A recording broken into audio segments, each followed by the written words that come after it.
सच है, कुछ लोग इतिहास में सिर्फ अपना नाम नहीं छोड़ते, बल्कि उनका एक साहसिक कदम भविष्य का रूप बदल देता है। ऐसी ही एक साहसी भारतीय महिला ने यूनाइटेड नेशन के मंच में खड़े होकर दुनिया के सबसे बड़े मानवाधिकार दस्तावेज को रुकवा दिया था, क्योंकि उसमें लिखा था all men are born free and equal, यानी सभी पुरुष स्वतंत्र और समान पैदा होते हैं। लेकिन उन्हें इस वाक्य में महिलाओं की अवहेलना सुनाई दी। उन्होंने दृढ़ आवाज में कहा, नो, नॉट जस्ट मैन। बस एक शब्द बदला गया, मैन की जगह ह्यूमन बींग्स लिखा गया। ये एक शब्द नहीं था, ये आधी दुनिया का प्रतिनिधित्व करने वाली महिलाओं के समानाधिकार का प्रश्न था। उस पर एक संशोधन ने सुनिश्चित किया कि universal declaration of human rights की पहली पंक्ति में ही महिलाएं अपनी समानता के अधिकार से वंचित न रह जाएं। सोचिए, अगर उस दिन वो चुप रहती तो शायद आज भी महिलाओं के मानवाधिकार और समानाधिकार सिर्फ बहस बनकर रह जाते। जय हिंद दोस्तों। आज स्टोरीज बाय इंजन देवा में मैं सुनाने जा रही हूँ हंसा मेहता जी की जीवन गाथा। वो निडर आवाज़ जिसने न सिर्फ भारत के स्वतंत्रता संग्राम में अहम भूमिका निभाई, बल्कि यूएन के universal declaration of human rights में ऑल मेन को हटाकर all human beings are born free and equal लिखवाया। हंसा मेहता जी का वो साहस सिर्फ एक शब्द की लड़ाई नहीं था, वो पूरी दुनिया की महिलाओं के समान अधिकारों की ऐतिहासिक जीत थी। 3 जुलाई 1897 सूरत की एक शांत सुबह एक विद्वान सुसंस्कृत घर में बेटी ने जन्म लिया। नाम था हंसा मेहता। किसी को क्या पता था ये नन्ही सी किलकारी एक दिन दुनिया के इतिहास में गूंजेगी। उनके पिता मनु भाई नंदशंकर मेहता बड़ौदा राज्य के दीवान और बड़ौदा कॉलेज में फिलोसॉफी के प्रोफेसर थे। घर में तर्क था, विचार थी, प्रश्न थे और हर प्रश्न का स्वागत था। उनके दादा नंदशेखर मेहता गुजराती गद्य के शुरुआती उपन्यासकारों में गिने जाते थे, यानी शब्द, विचार और लेखनी विरासत में मिले थे। वो घर सिर्फ ईंट पत्थरों का मकान नहीं था, वो विचारों की प्रयोगशाला था, जहाँ किताबें सिर्फ सजावट नहीं, पूजा थी, जहाँ ज्ञान सिर्फ पढ़ाई नहीं, धर्म था। ऐसे वातावरण में हंसा बड़ी हुई, निडर सोच के साथ, सवाल पूछने की हिम्मत के साथ। उस दौर में जब लड़कियों का कॉलेज जाना असाधारण था, बड़ौदा कॉलेज से फिलोसॉफी में बीए करने वाली गिनी चुनी गुजराती महिलाओं में हंसा मेहता और उनकी बड़ी बहन जयश्री राज जी का नाम जुड़ा। बीए की पढ़ाई पूरी होते होते ये साफ हो गया कि हंसा मेहता की उड़ान यहाँ रुकने वाली नहीं है। घर में उनके सपनों पर गंभीर बातचीत हुई। निर्णय लिया गया, उन्हें आगे की पढ़ाई के लिए इंग्लैंड भेजा जाएगा, जहाँ वो जर्नलिज्म और सोशियोलॉजी पढ़ेंगी। यह कोई साधारण फैसला नहीं था। 20वीं सदी की शुरुआत, जब ज़्यादातर भारतीय परिवारों में बेटियों की उच्च शिक्षा ही असामान्य बात थी, उन्हें विदेश भेजना तो और भी साहसिक कदम था। लेकिन उनका परिवार साधारण नहीं था। मनुभाई मेहता आधुनिक शिक्षा के प्रबल समर्थक थे। घर में विचारों की स्वतंत्रता थी और बेटियों के सपनों पर भरोसा भी था। नई आशाओं और आत्मविश्वास से भरे मन के साथ हंसा ने समुद्र पार की यात्रा शुरू की। जब उन्होंने इंग्लैंड की धरती पर कदम रखा तो वो सिर्फ एक छात्रा नहीं थी, वो उस पीढ़ी की प्रतिनिधि थी जो सीमाएं स्वीकार करने के लिए तैयार नहीं थी। लंदन उस समय भारतीय स्वतंत्रता आंदोलन की एक बौद्धिक धड़कन भी था। सभाएं होती थीं, व्याख्यान होते थे, भारत स्वराज, महिलाओं की शिक्षा, इन विषयों पर चर्चाएं गूंजती थीं।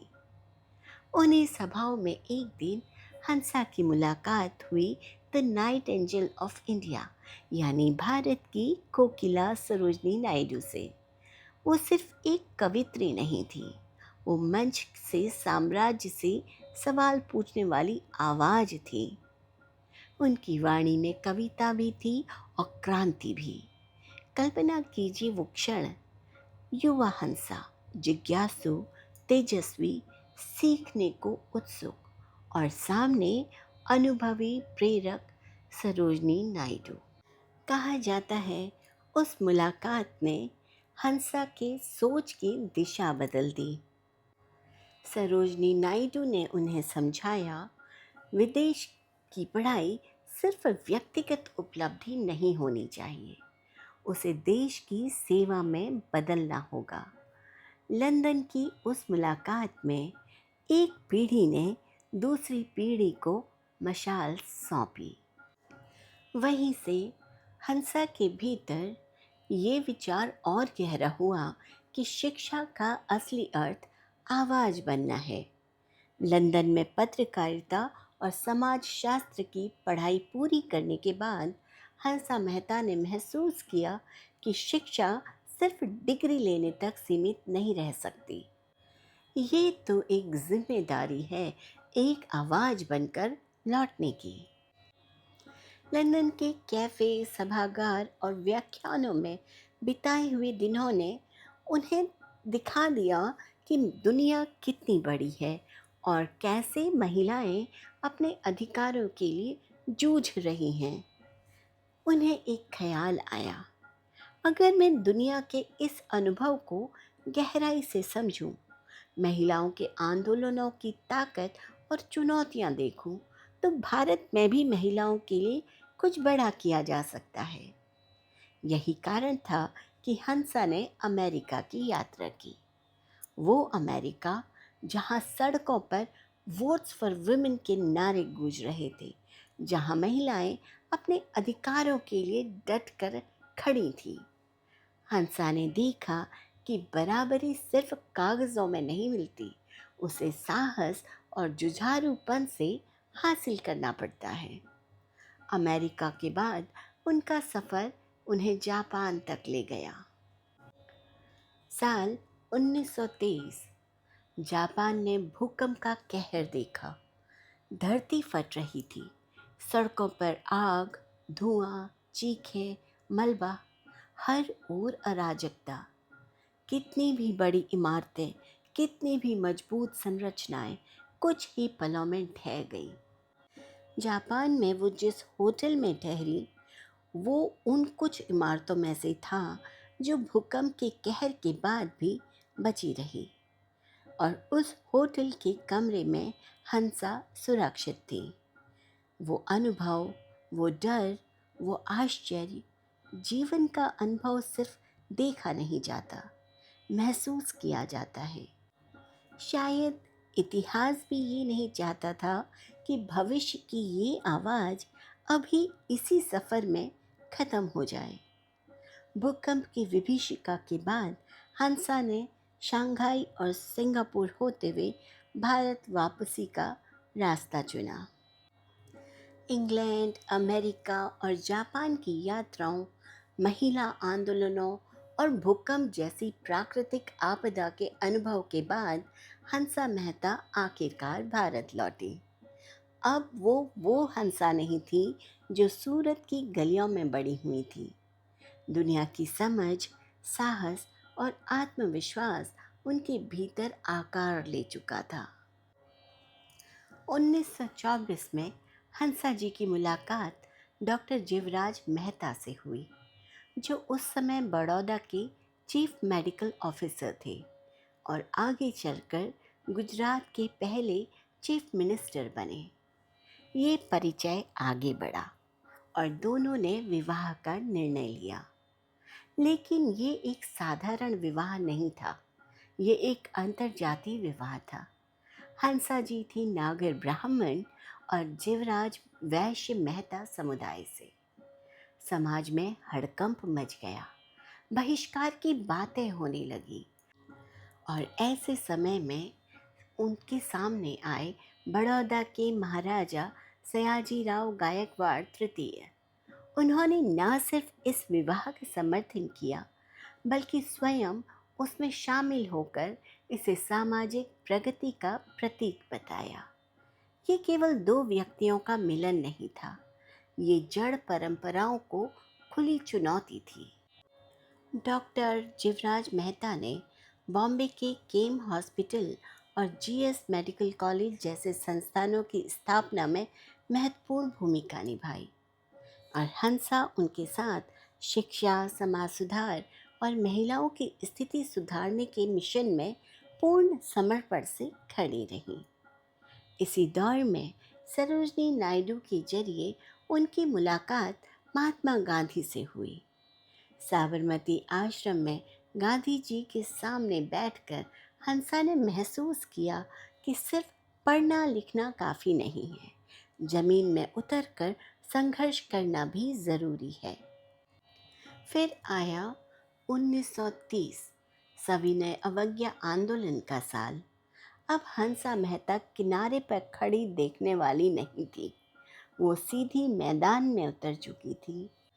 उन्होंने महिलाओं के दस्ते बनाए, विदेशी कपड़ों और शराब की दुकानों के सामने सत्याग्रह किया, लाठीचार्ज झेला, गिरफ्तार हुई और कई बार जेल गई। लेकिन उनकी आवाज़ धीमी नहीं पड़ी। इसी नेतृत्व ने आगे चलकर उन्हें सीधी चुनावी राजनीति तक पहुंचाया। 1937 में ब्रिटिश सरकार ने गवर्नमेंट ऑफ इंडिया एक्ट 1935 के तहत बॉम्बे प्रेसिडेंसी लेजिस्लेटिव काउंसिल के चुनाव कराए। महिलाओं के लिए आरक्षित सीटें रखी गई थी, लेकिन महिलाओं के समानता के अधिकार की पक्षधर हंसा ने साफ कहा, मैं कोटे से नहीं, सामान्य सीट से चुनाव लड़ूंगी। उन्होंने महिलाओं के आरक्षित कोटे को ठुकराया और जनरल कैटेगरी की सीट से बॉम्बे लेजिस्लेटिव काउंसिल का चुनाव लड़ा और जीत हासिल की। ये जीत सिर्फ एक कुर्सी की नहीं थी, ये उस सोच पर चोट थी जो मानती थी कि महिलाएं सिर्फ आरक्षित सीटों के सहारे आगे बढ़ सकती हैं। काउंसिल में जब उन्होंने काम संभाला, उनकी सख्त, ईमानदार और साफ शैली ने सबका ध्यान खींचा। लोग उन्हें हंसते हंसते डिक्टेटर ऑफ बॉम्बे कहने लगे, क्योंकि ना वो डरती थी, ना झुकती थी और ना ही गलत बात पर मानती थी। हंसा ने देश सेविका दल भी बनाया ताकि महिलाएं संगठित होकर एक ताकत के रूप में आंदोलन में उतर सकें। उनके लिए आज़ादी का मतलब सिर्फ अंग्रेज़ों से मुक्ति नहीं था, बल्कि अपने भीतर के डर से भी आज़ादी था। और फिर आया वो ऐतिहासिक क्षण, 15 अगस्त 1947 की आधी रात। संविधान सभा का विशेष सत्र चल रहा था। पूरा देश स्वतंत्रता की दहलीज में खड़ा था। उसी क्षण हंसा मेहता वहाँ खड़ी थी, भारत की करोड़ों महिलाओं की ओर से पहला तिरंगा अध्यक्ष डॉक्टर राजेंद्र प्रसाद को भेंट करने के लिए। उन्होंने कहा, हमने केसरिया वस्त्र धारण किए, कष्ट सहे, बलिदान दिए और आज इस स्वतंत्रता के प्रतीक को सौंपते हुए हम पुनः राष्ट्र सेवा का संकल्प लेती हैं। वो केवल एक ध्वज नहीं था, वो भारतीय नारी के त्याग, साहस और संकल्प का प्रतीक था। संविधान सभा की 15 महिला सदस्यों में हंसा उन तेज आवाज़ों में थी जिन्होंने हिंदू कोड बिल पर बेटी और बेटे के समान उत्तराधिकार की बात उठाई। उन्होंने यूनिफॉर्म सिविल कोड जैसे मुश्किल मुद्दे पर भी स्पष्ट राय रखी। और फिर आती है वो घड़ी जिसने उन्हें दुनिया के इतिहास में दर्ज करा दिया। 1948। भारत अब स्वतंत्र था, लेकिन दुनिया को अभी बराबरी की भाषा सीखनी थी। हंसा मेहता को भेजा गया यूएन ह्यूमन राइट्स कमीशन में, इंडिया की प्रतिनिधि और कमीशन की उपाध्यक्ष के रूप में, जहां वो एलेनर रोजवेल्ट के साथ सिर्फ दो महिला प्रतिनिधियों में से एक थी। Universal declaration of human rights का पहला ड्राफ्ट तैयार हुआ। All men are born free and equal in dignity and rights। हंसा ने ड्राफ्ट पढ़ा, थोड़ी देर चुप रही, फिर बहुत ही सरल सा सवाल पूछा, यहाँ अगर मैन लिखा रहेगा तो कितनी जगहों पर लोग मानेंगे कि इसमें महिलाएं भी शामिल हैं? उन्होंने जिद नहीं की, भावनात्मक भाषण नहीं दिए, बस तर्क रखा, उदाहरण दिए, बार बार समझाया। मीटिंग दर मीटिंग हुई, शब्दों पर बहस हुई, मतलबों का मंथन हुआ और आखिरकार कमीशन ने उनका सुझाव स्वीकार कर लिया। वाक्य बदला गया, all human beings are born free and equal in dignity and rights. दुनिया का पहला ह्यूमन राइट्स दस्तावेज अब सचमुच मानवाधिकार घोषणा पत्र बन गया था, जो सिर्फ पुरुष अधिकारों की बात नहीं करता था। इसी दौर में हंसा जी SNDT विमेंस यूनिवर्सिटी की वाइस चांसलर बनी। इसके साथ ही वो भारत की पहली महिला वाइस चांसलर बन गईं। SNDT कॉलेज के बाद वो 1949 में महाराजा सयाजीराव यूनिवर्सिटी ऑफ बड़ौदा की वाइस चांसलर भी नियुक्त हुई। इन्होंने home science, social work, fine arts जैसी नई फैकल्टीज़ की शुरुआत की और सोशल वर्क के पोस्ट ग्रेजुएट स्कूल की नींव रखी। जब यूनिवर्सिटी एजुकेशन कमीशन ने कहा कि पुरुष और महिलाएं अलग अलग भूमिकाओं के लिए बनी हैं, तो national council of women's education की अध्यक्ष के रूप में हंसा ने शांत लेकिन साफ आवाज में जवाब दिया कि फीमेल एप्टीट्यूड जैसी कोई चीज़ नहीं होती जो हमें कमतर साबित करे। हंसा मेहता जी ने अपने जीवन में लगभग 15 किताबें भी लिखी। गुजराती में बच्चों के लिए उन्होंने कई सुंदर रचनाएं की, जैसे बाल वार्तावली, बबला न पराक्रम और अरुणो अद्भुत स्वप्न जैसी बाल कथाएं। इन्हीं के साथ उन्होंने इंग्लिश क्लासिक कहानियों का भी रूपांतरण किया, जिनमें गुलिवर्स ट्रेवल्स का गुजराती रूप गोलीवारनी मुसाफिरी के नाम से मशहूर हुआ।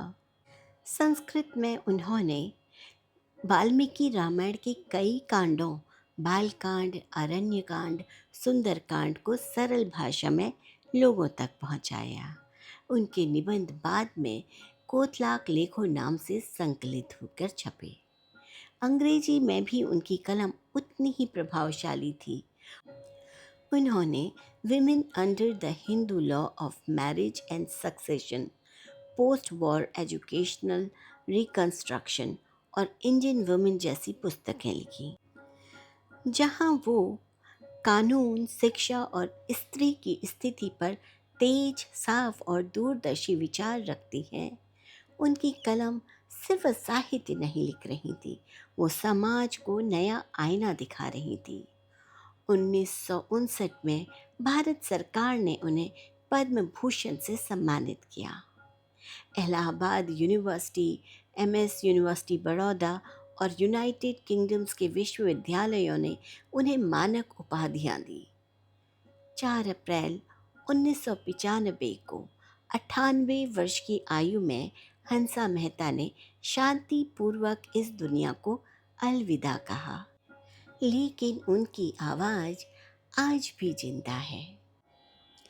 सन 2025 में यूनाइटेड नेशन में महिलाओं और ग्लोबल साउथ के नेतृत्व पर बातचीत के लिए उनकी याद में हंसा मेहता मेमोरियल लेक्चर की शुरुआत हुई।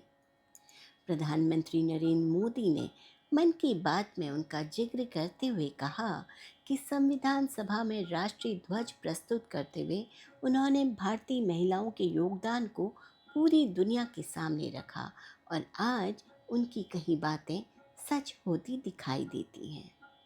आज जब कोई बच्चा स्कूल में किताब में पढ़ता है all human beings are born free and equal in dignity and rights, तो उसे पता भी नहीं होता कि इस लाइन के पीछे एक भारतीय स्त्री की जिद, उसकी बुद्धि और उसके साहस की कहानी छुपी है। संविधान सभा में तिरंगा सौंपते हुए, यूएन में बराबरी की मांग रखते हुए, वाइस चांसलर बनकर विश्वविद्यालय संभालते हुए हंसा मेहता ने हमें दिखा दिया कि महिलाएं सिर्फ घर नहीं संभालती, वो पूरी दुनिया की दिशा बदल सकती हैं।